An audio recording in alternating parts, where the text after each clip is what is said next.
अर्थसंकल्पीय अधिवेशनाचा आजचा 13वा दिवस. अंतिम आठवड्यामध्ये प्रस्ताव किंवा विषय चर्चा होण्याची शक्यता. छत्रपती संभाजीनगरच्या नवीन विकास आराखड्यामध्ये भ्रष्टाचार झाल्याचे आमदार संजय केळीकर यांनी केला आरोप. सदोष आराखड्याला स्थगिती देऊन ते रद्द करण्याची केली मागणी. हॉटेल्स बंद राहिली तर अनेकांना जेवण मिळणार नाही. सचिन अहिर यांचं वक्तव्य. गॅस सिलेंडरची दरवाढ, इंधन तुटवडा कसा मिक करता येईल याबाबत विधानसभेमध्ये उपस्थित केला प्रश्न. पनवेलमध्ये 6,600 झोपड्यांचा प्रश्न मार्गी. सिडको एका महिन्यात पनवेल महापालिकेला देणार भूखंड. भाजप आमदार विक्रांत पाटील यांनी केला होता विधान परिषदेत प्रश्न.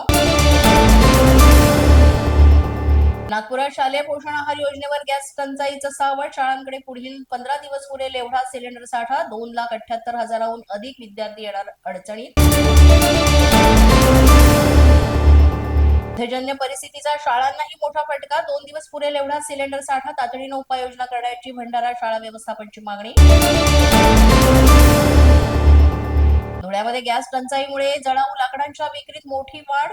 गॅस पुरवठा नसल्यानं हॉटेल व्यवसाय करणाऱ्या अनेक जणांच्या अडचणी वाढल्या. यवतमाळमध्ये 500 हॉटेल व्यावसायिकांवर सिलेंडरचं संकट. आठवड्याला 400 व्यावसायिक सिलेंडरची गरज. पारंपरिक शेगडी, चूल, इलेक्ट्रॉनिक शेगडीचाही पर्याय उपलब्ध. आखाती युद्धामुळे भारतात गॅस टंचाईमुळे इलेक्ट्रॉनिक शेगड्यांची मागणी वाढली. डोंबिवलीमध्ये आणि इतर ठिकाणी इलेक्ट्रिक शेगडी घेण्यासाठी नागरिकांची गर्दी.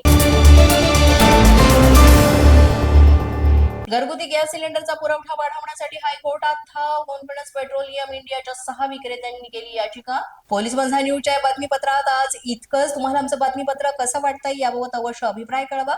यासाठी पोलीस माझा न्यूजचे युट्यूब चॅनल सबस्क्राईब करा. तसंच आमचं फेसबुक, इंस्टाग्राम आणि ट्विटर अकाउंट फॉलो करा. अधिक माहितीसाठी आमच्या www.policemazhanews.com या वेबसाईटला भेट द्या.